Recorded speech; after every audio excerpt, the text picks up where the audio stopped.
Hello everyone, welcome to సుమలతాన్ YouTube channel. ఈ రోజు మనం ఈ వీడియోలో సమితులు అనే టాపిక్ నుంచి కొన్ని ఇంపార్టెంట్ క్వశ్చన్స్ అనేవి నేర్చుకుంటున్నాం. టెట్ మరియు డిఎస్సిలో ఏ విధంగా క్వశ్చన్స్ అనేవి అడుగుతారు సమితుల నుండి అనేవి ఈ వీడియోలో మనం నేర్చుకుంటున్నాం.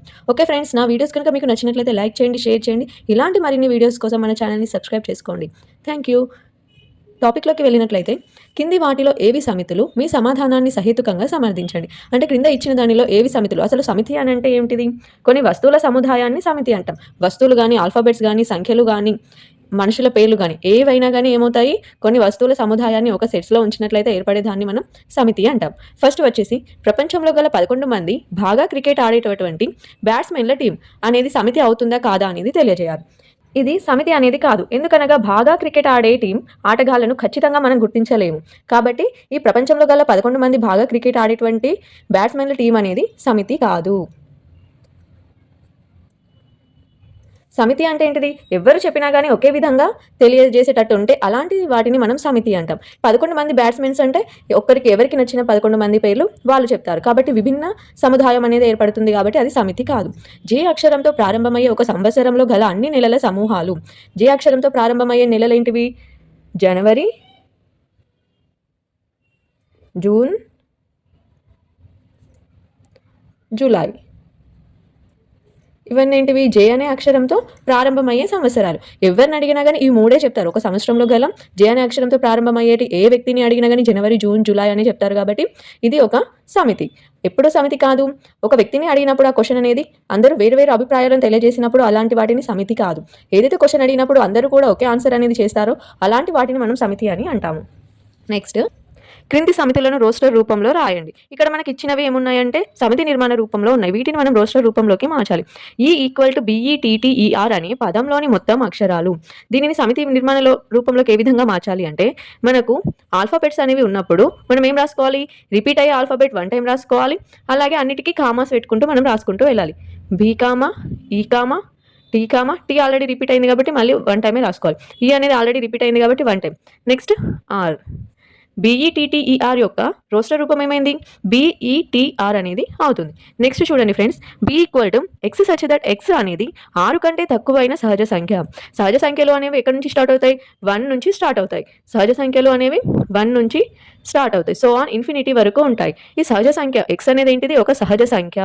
X అనేది సహజ సంఖ్య. ఎక్కడి వరకు?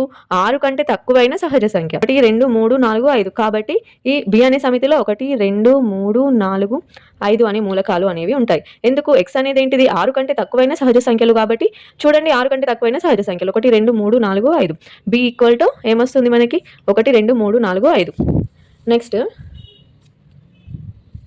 కింది సమితులకు సమితి నిర్మాణ రూపంలో రాయండి. క్రింది సమితులను ఏం రాయాలి అంటే సమితి నిర్మాణ రూపంలో రాయాలి. ఇక్కడ మనకు వాళ్ళు రోస్టర్ రూపంలో ఆల్రెడీ ఇచ్చిండ్రు. ఆ రోస్టర్ రూపాన్ని మనం సమితి నిర్మాణ రూపంలోకి మార్చాలి. First X such that X అనేది ఏమవుతుంది? ఇది చూడండి, 3 ఎక్కం 3, 3 ఎల్ల 6, 3 ముళ్ళ 9, 3 నాళ్ళ 12. అంటే ఏమొస్తుంది మనకు?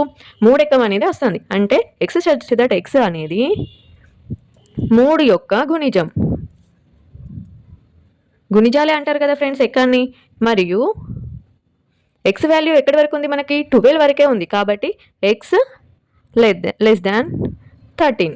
చూడండి ఫ్రెండ్స్, 3, 6, 9, 12 అనేది ఎక్కంలో ఉన్నాయి. 3 యొక్క గుణిజాలుగా రాసుకున్నాం. ఎక్కడి వరకు రాసుకున్నాం? 12 వరకే రాసుకున్నాం. X వాల్యూ అనేది ఎక్కడి వరకు ఉంది?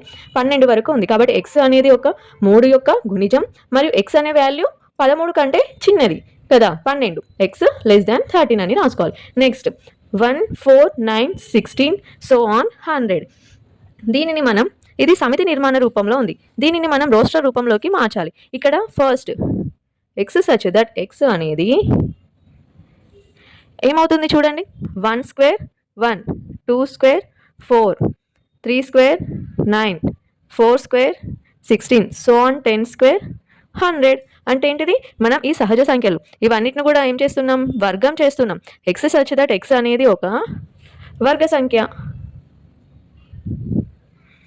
మరియు X less than or equal to 10.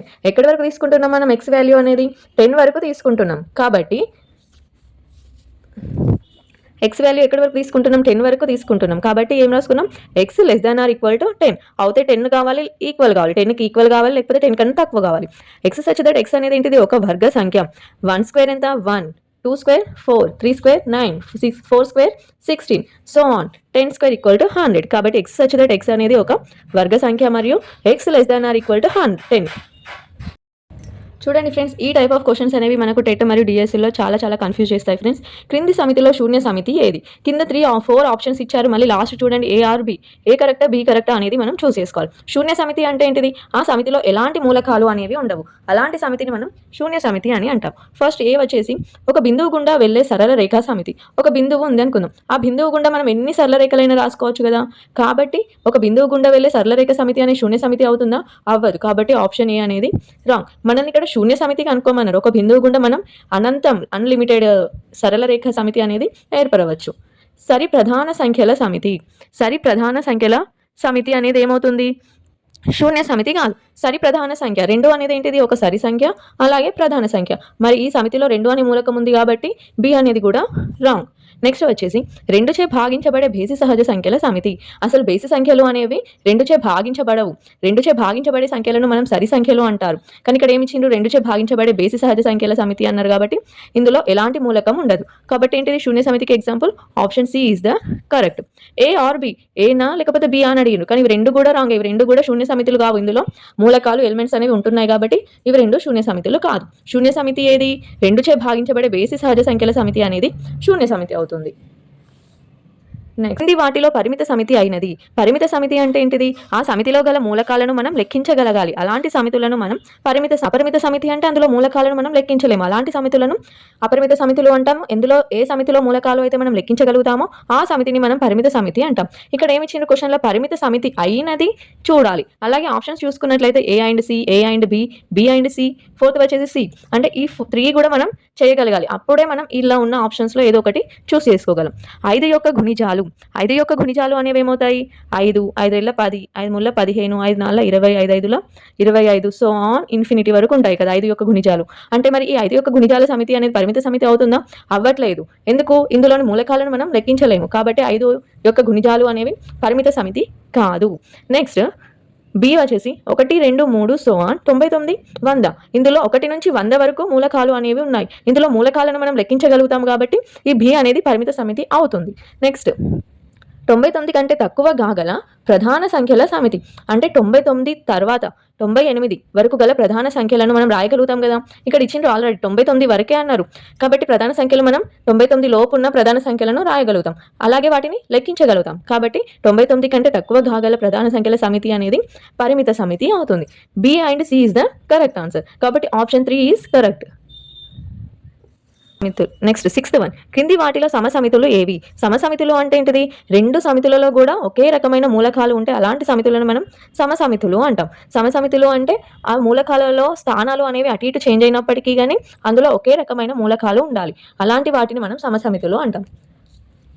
First వచ్చేసి A equal to X such that X అనేది FOLLOW అనే పదంలో ఒక అక్షరం. దీన్ని మనం ఏ విధంగా రాస్తాము? రోస్టర్ రూపం. ఇది సమితి నిర్మాణ రూపంలో ఉంది. దీనిని మనం రోస్టర్ రూపంలో ఏ విధంగా మార్చుకుంటాము? F, O, L, already L అనేది రాసేసుకున్నాం కాబట్టి మళ్ళీ రిపీట్ చేయం. O అనేది రాసేసుకున్నాం కాబట్టి మళ్ళీ రిపీట్ చేయం. Next W. ఇది ఏ అనే సమితి. నెక్స్ట్ B అనే సమితి. B equal X such that X అనేది FLOW అనే పదంలోని ఒక అక్షరం. కాబట్టి Bలో ఏమేమి ఉన్నాయి?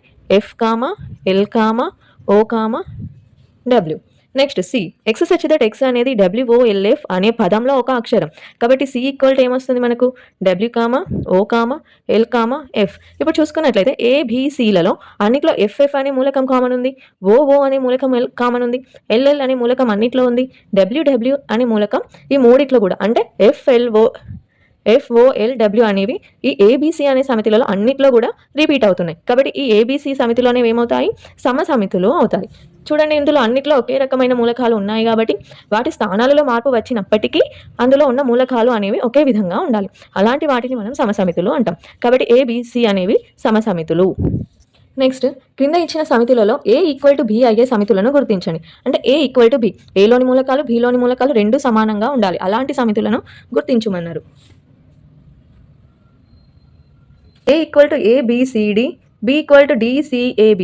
ఈ 2 సమితులలో కూడా ఒకే రకమైన మూలకాలు ఉన్నాయి కాబట్టి ఇది A ఈక్వల్ టు B అనేది అవుతుంది. A equal to 4, 8, 12, 16, B equal to 8, 4, 16, 18. ఇందులో ఉన్న రెండు మూలకాలు సమానంగా ఉన్నాయా?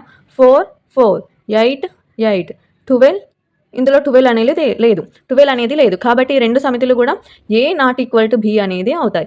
Next A equal to 2, 4, 6, 8, 10. B equal to X such that X ఒక సరిపూర్ణ సంఖ్య మరియు X less than or equal to 10. X అనేది ఏంటిది?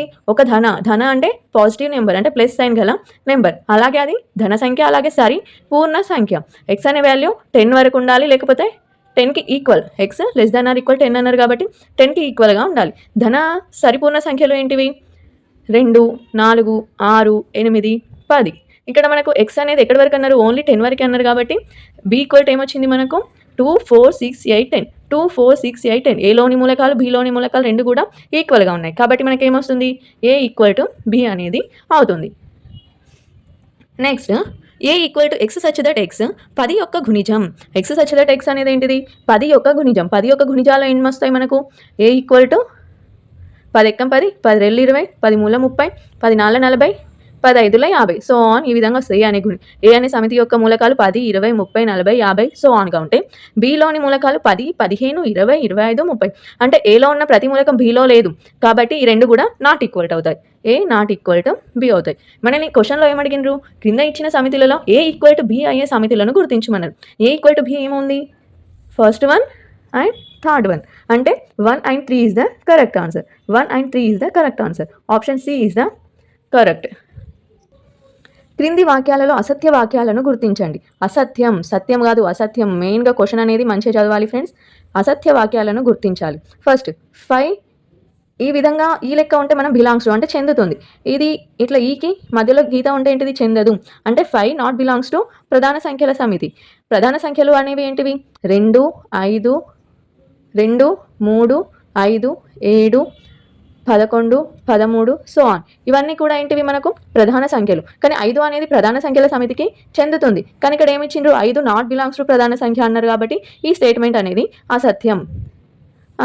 Next S equal to 5, 6, 7. That implies 8 belongs to S. 8 belongs to S అంటే 8 అనేది ఎస్ అనే సమితికి చెందుతుంది అని ఇచ్చిండు. కాకపోతే ఎస్ అనే సమితిలో 8 అనేది ఉందా? లేదు. కాబట్టి ఇచ్చిన స్టేట్మెంట్ అనేది ఏంటిది? అసత్యం. సత్యమైన స్టేట్మెంట్ ఏమవుతుంది? 8 నాట్ బిలాంగ్స్ టు ఎస్ అయితే ఈ స్టేట్మెంట్ అనేది సత్యం అవుతుంది. ఎందుకంటే ఎస్ అనే మూలకంలో 8 అనేది లేదు కాబట్టి నాట్ బిలాంగ్స్ టు అంటే 8 అనేది ఈ ఎస్ అనే సమితికి చెందదు అని చెప్తున్నాం. కానీ ఇక్కడ బిలాంగ్స్ టు అన్నారు కాబట్టి 8 అనేది ఎస్ అనే సమితిలో ఉందా? లేదు. కాబట్టి 8 బిలాంగ్స్ టు ఎస్ అనేది అసత్యం. Next -5 not belongs to W. W సమితి పూర్ణాంకాల సమితి. డబ్ల్యూ అంటే ఏంటిది? హోల్ నెంబర్స్, పూర్ణాంకాలు. పూర్ణాంకాలు అనేవి ఎక్కడి నుంచి స్టార్ట్ అవుతాయి? 0 నుంచి స్టార్ట్ అవుతాయి కదా. పూర్ణాంకాల సమితి అనేది 0, 1, 2, 3, 4 సో ఆన్ ఇన్ఫినిటీ వరకు ఉంటాయి. కానీ ఇక్కడ ఏమి ఇచ్చిండ్రు మనకు? -5 నాట్ బిలాంగ్స్ టు డబ్ల్యూ కదా. మనకు పూర్ణాంకాల సమితిలో ఓన్లీ నెగిటివ్ నెంబర్స్, పాజిటివ్ నెంబర్సే ఉంటాయి. ఇందులో ఎలాంటి నెగిటివ్ నెంబర్స్ ఉండవు, మైనస్ సైన్ గల నెంబర్స్ అనేవి ఉండవు. కాబట్టి ఇచ్చిన స్టేట్మెంట్ అనేది ఏంటిది? సత్యం. ఎందుకు సత్యమైంది? ఇక్కడ నాట్ బిలాంగ్స్ టు ఇచ్చిండ్రు. -5 నాట్ బిలాంగ్స్ టు డబ్ల్యూ. -5 అనేది పూర్ణాంకాల సమితికి చెందదు అని ఇచ్చిండ్రు. కాబట్టి ఇచ్చిన స్టేట్మెంట్ అనేది సత్యం. 8/11 బిలాంగ్స్ టు జెడ్.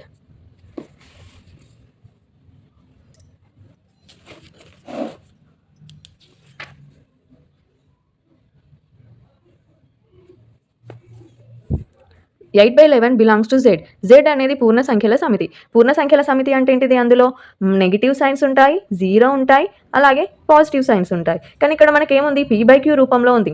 కాబట్టి ఇది ఏంటిది? అసత్యం. జెడ్ అనేది p/q రూపంలో ఉండదు కదా. మైనస్ సైన్స్ మరియు ప్లస్ సైన్స్ మాత్రమే ఉంటాయి. కాబట్టి ఇచ్చిన స్టేట్మెంట్ అనేది అసత్యం. మనల్ని క్వశ్చన్లో ఏమడిగినారు? క్రింద వాక్యాలలో అసత్య వాక్యాలను గుర్తించమన్నారు. కాబట్టి అసత్యమైన వాక్యాలు ఏంటిది? Option 1 and 2 and 4. 1, 2, 4. 1, 2, 4. Option C is the correct answer. Okay friends, నా వీడియోస్ కనుక మీకు నచ్చినట్లయితే లైక్ చేయండి, షేర్ చేయండి. మరిన్ని ఇలాంటి వీడియోస్ కోసం మన ఛానల్ని సబ్స్క్రైబ్ చేసుకోండి. Thank you.